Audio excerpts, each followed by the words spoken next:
Самая уязвимая часть общества – это дети, люди, которые во всем зависят от взрослых. Вдвойне сложнее приходится тем детям, которые в силу своего здоровья или других обстоятельств нуждаются в особом присмотре. Иногда, опять-таки, в силу разных обстоятельств со стороны государства. Актуальна ли проблема для Абхазии? Какова ситуация с детьми без опекунов? Нужен ли Абхазии дом малютки? Побеседуем об этом с уполномоченной по правам ребенка в Абхазии, а также руководителем фонда «Ашана» Мактина Джинджолия. Здравствуйте, Мактина. Здравствуйте, Белла. Рада вас видеть в нашей студии. Итак, Мактина, вот очень интересует ваше мнение. Считаете ли вы, что в республике нужен какой-то центр, дом малютки, не знаю, детский дом, и какой-то центр, где могли бы временно или, может быть, и постоянно, к сожалению, содержаться дети, пока идет там, может быть, процесс оформления опекунства, пока родители на лечении или пока не найдутся, к примеру, приемные родители?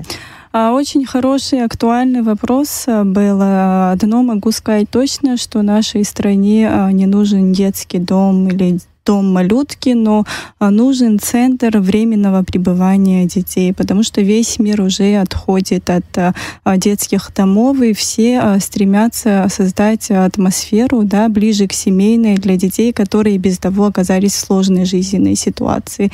Вот временный центр, он предполагает, как я уже сказала, высшую атмосферу ближе к семейному. Там будут работать специально обученные социальные педагоги, которые на этот период времени, в течение 6 месяцев мы видим именно такой срок пребывания детей в этом центре, они заменят, скажем, всех близких родственников, членов семьи.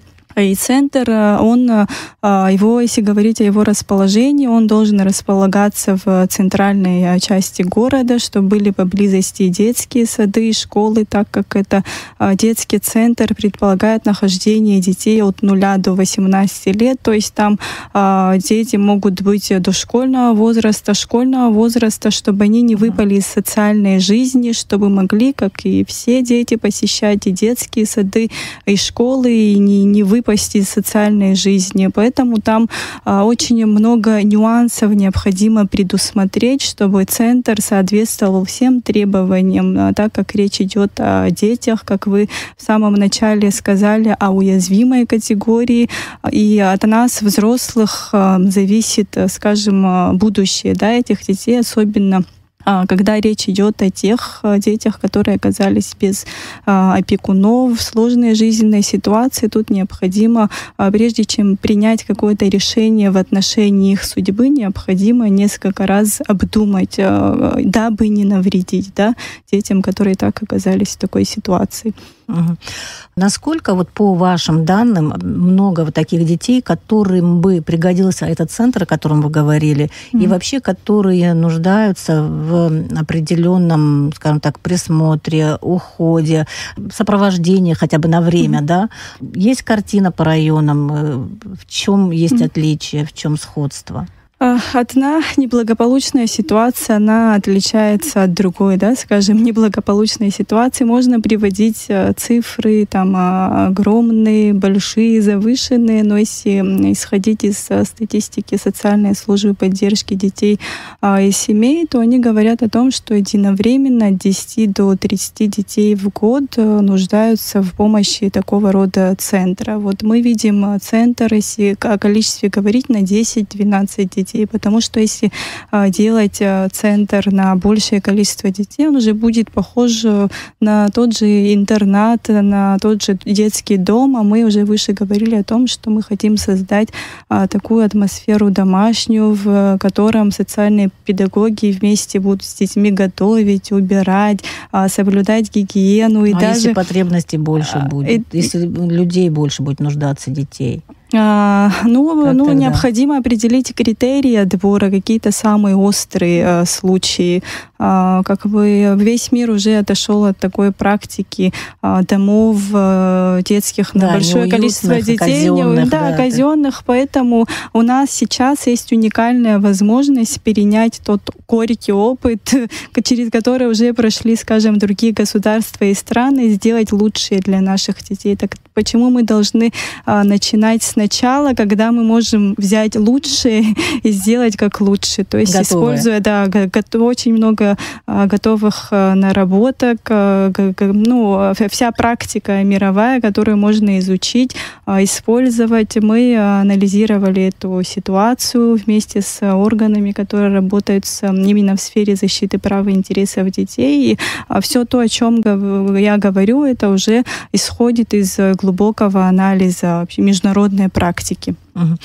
Скажите, вот все-таки мне интересна картина по районам. Есть зависимость от того, где человек живет? Более или менее одинаковые цифры по каждому району. Из года в год в одном районе может оказаться больше детей, семей, которые нуждаются в помощи, но ситуация всегда меняется, поэтому говорить о том, что в каком-то районе больше детей, сложно. Конечно, в восточной части периодически большее количество детей и семей, менее развитая. А именно если говорить по обращениям в аппарат уполномоченного, то можно сказать, что больше именно из восточных районов, но не могу сказать, что намного больше. Раз мы говорили о центре, я помню, что были разговоры о том, и депутат Джинджоли Алхас, он предлагал какое-то решение, и были единомышленники. Как-то этот проект продвинулся в итоге? Благодаря инициативе Алхаса Джинджоли, мы все наблюдали за тем, когда формировался бюджет на 2022 год, и тогда прошлый созыв депутатов парламента согласились на том, чтобы выделить 5 миллионов рублей. Тогда они сказали на создание приюта для детей. Но эта сумма пока не использована. На данном этапе какая ситуация? Значит, благодаря инициативе аппарата уполномоченного по правам ребенка и Министерства соцобеспечения создана рабочая группа при Министерстве соцобеспечения, в которую вошли я и юристы аппарата уполномоченного, сотрудники руководства службы социальной поддержки детей и семей и юристы, конечно же, Министерства соцобеспечения и демографической политики. На сегодняшний день разработан устав социального будущего центра кризисного. Подготовлен пакет бюджетной сметы на 2023 год. Туда вошло и штатное расписание, и все расходы.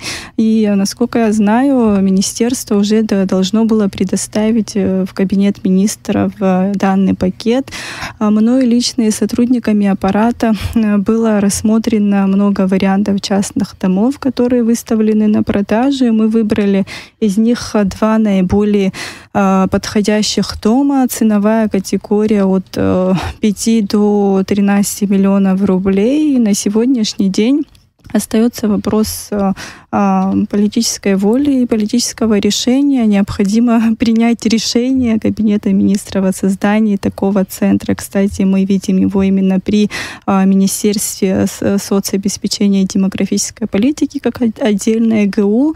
Политическое решение и закладка данного бюджета, расходов на содержание центра в республиканский бюджет на 2023 год. И я очень надеюсь, что это решение будет принято в пользу тех детей, которые без того оказались уязвимыми и в сложной жизненной ситуации. И наше правительство примет такое взвешенное, правильное решение в их пользу. Подвижки есть какие-то или документы лежат и все? Документы должны... наверное, говорят что-то вам? Сейчас только-только формируется бюджет на 2023 год. Конечно, мы пишем письма, общаемся с представителями Кабинета министров. Пока нет единого ответа «да» или «нет». Мы ждем в ближайшее время и очень надеемся, что ответ ответ будет положительным. Но я хотела бы добавить, что создание кризисного центра — это не панацея, так как я уже сказала о том, что он будет временным.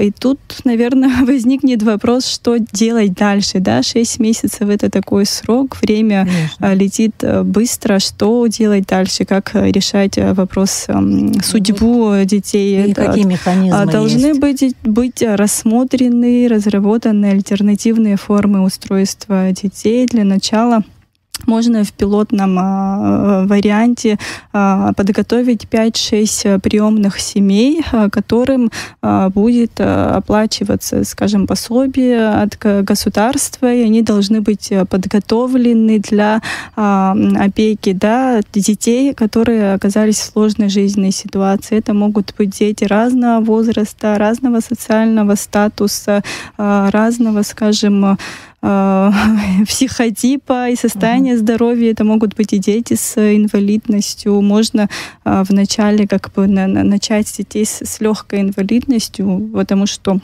детей с тяжелой инвалидностью очень тяжело смотреть, и семью приемную, конечно, необходимо подготовить. Должен быть определенный критерий отбора, необходимо проверять, обучать семью, а дальше, после определения ребенка, конечно, должен быть строгий контроль, мониторинг данной семьи. Не должно быть такого, что определили ребенка в приемную семью, и все, вопрос закрыт, и о дальнейшей судьбе никто не печется. То есть это должен быть постоянный мониторинг. А вы думаете, вот такие семьи найдутся в Абхазии, да, в нужном количестве? Уверена, многие фонды и службы социальной поддержки детей и семей говорят о том, что к ним уже обращались желающие. То есть желающие семьи есть, и это как бы не голословно, я говорю. От многих слышала, что если была бы такая возможность официального оформления, скажем, опекунства, либо приемные семьи есть, у которых уже есть свои дети и готовы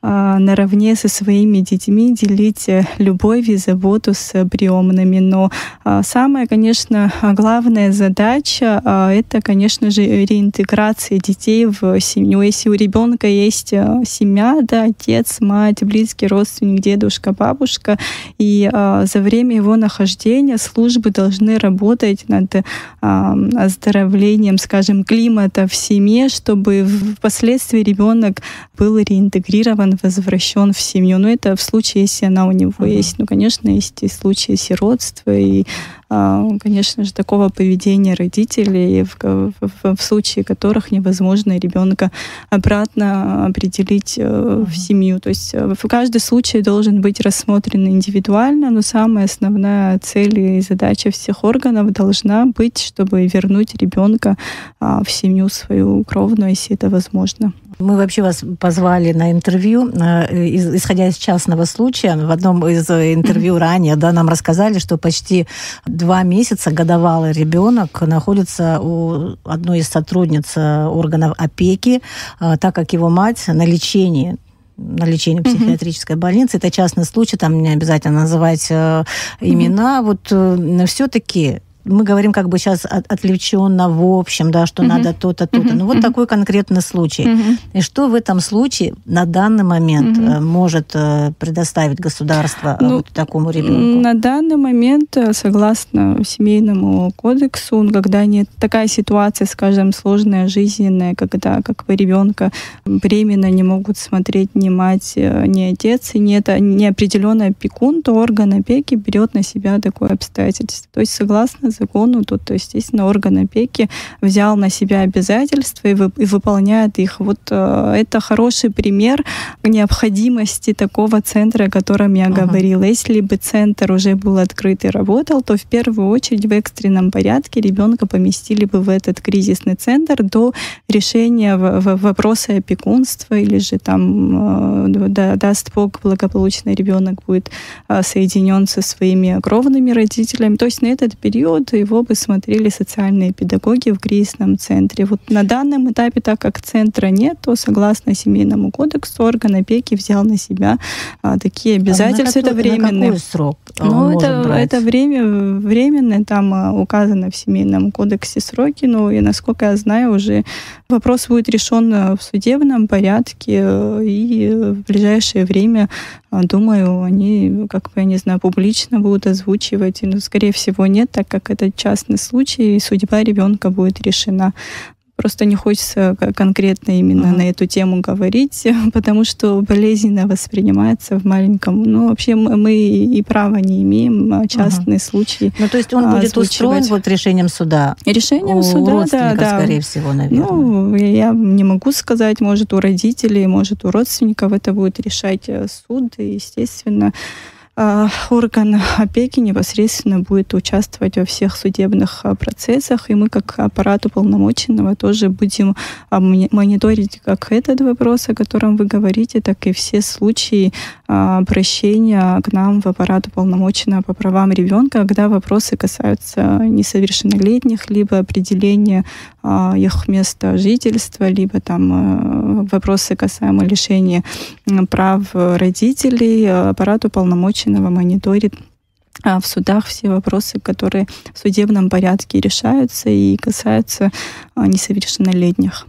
Ну вот вопросы здоровья детей по наблюдениям органов опеки, опять-таки, в последнее время становится больше детей с проблемами здоровья. Так ли это с детей, которые нуждаются в специальном уходе? Так ли это? Есть ли основания для таких утверждений? Вот в чем могут быть причины, если это так?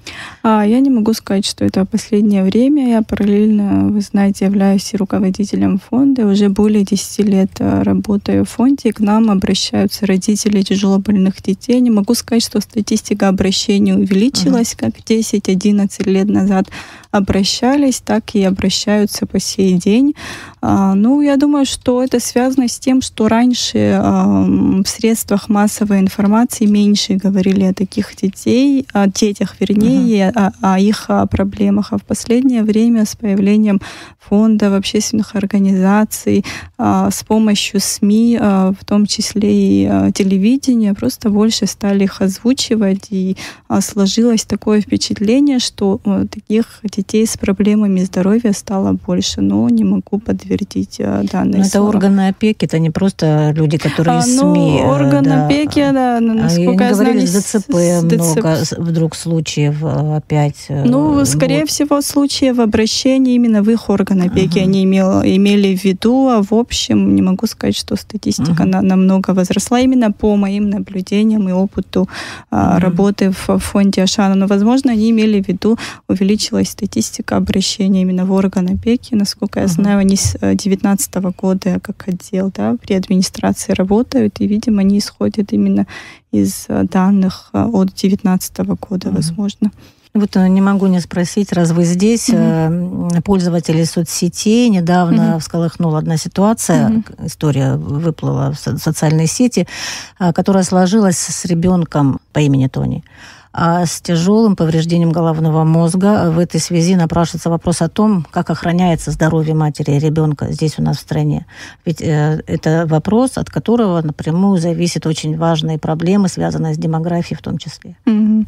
Что касается, наверное, государственных программ, имейте в виду, есть на уровне Министерства здравоохранения, на уровне правительства программы, но они уже касаются детей, которые родились с проблемами здоровья, скажем так. Есть пособия, которые им выплачиваются согласно закону, выплат пособий отдельным категориям граждан. Насколько я знаю, это 3000 рублей на одного ребенка несовершеннолетнего с инвалидностью. Но согласно этому закону по истечении 16 лет определяется категория инвалидности. Если первая категория, им остается сумма 3000 рублей в месяц, а второй и третьей категории инвалидности сокращается сумма на 500 рублей. Кстати, по этому поводу ко мне обращалась группа родителей, что они увидели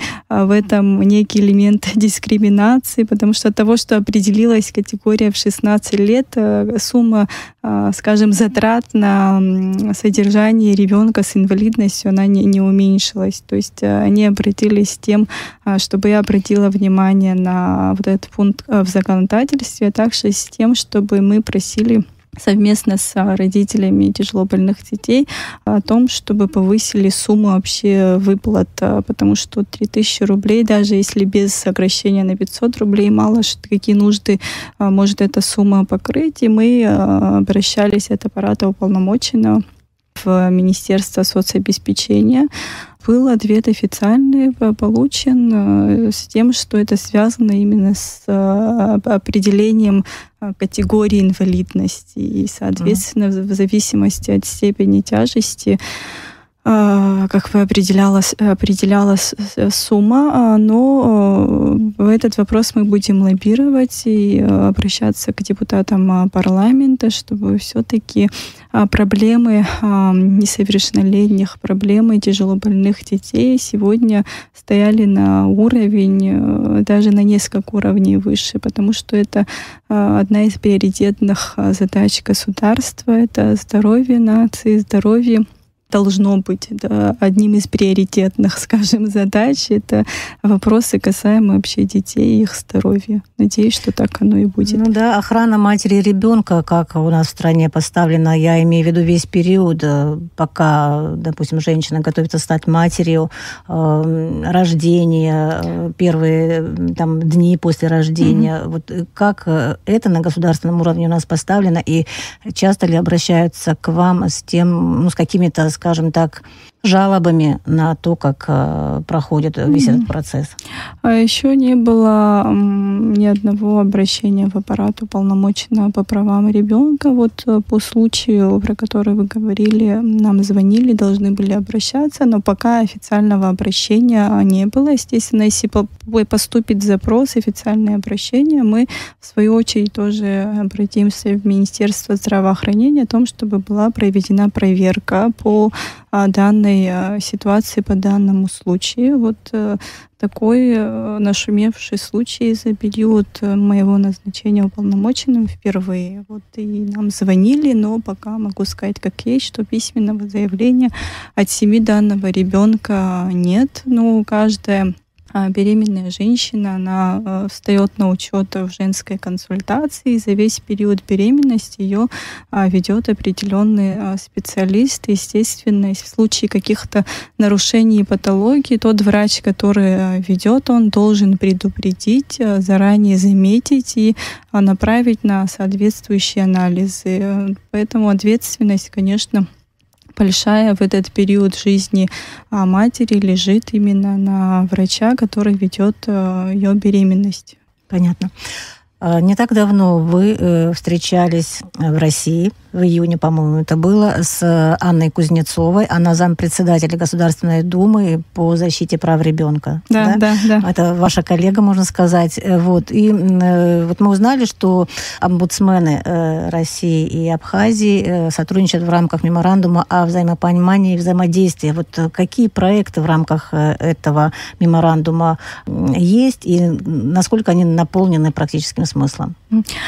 Проектов как таковых прописанных нет, но согласно этому меморандуму... Это просто меморандум, да? Меморандумы мы обращаемся по частным случаям, особенно когда вопрос касается граждан Российской Федерации, которые находятся на территории Республики Абхазия, оказались в жизненной ситуации, по которой обратились в аппарат уполномоченного по правам ребенка, и очень удачно и оперативно совместно решаем вопрос именно по частным случаям. Анна Юрьевна предлагала тоже, есть совет отцов в России, в рамках которых отцы активно объединились и решают вопросы своих детей, разные спектры вопросов, начиная от детских площадок, заканчивая, скажем, внесением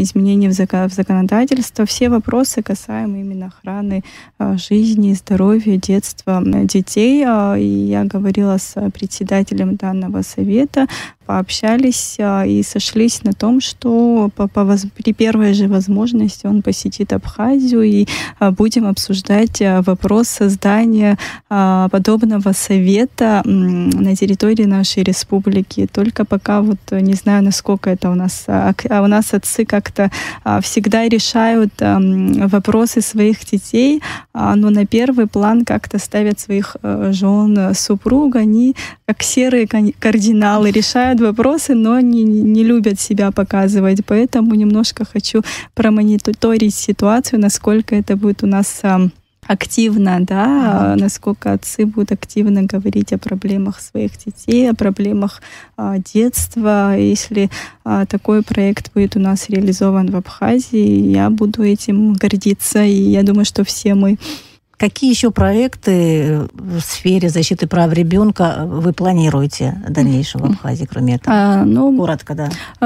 Коротко. Естественно, лоббирование вопроса создания кризисного центра. Мы планируем, в принципе, этот процесс уже давно идет, мониторинг законодательства в сфере защиты прав и интересов несовершеннолетних. Мы уже с проектом хотим, чтобы наш аппарат работал согласно закону об уполномоченном по правам ребенка. На сегодняшний день мы руководствуемся только положением, и мы проект такого закона уже отправили в юридический отдел администрации президента, и в ближайшее время его должны откорректировать и направить в парламент. Будем лоббировать изменения в законодательстве, где мы видим пробелы именно в сфере защиты прав и интересов ребенка. Это одно из основных направлений, их очень много.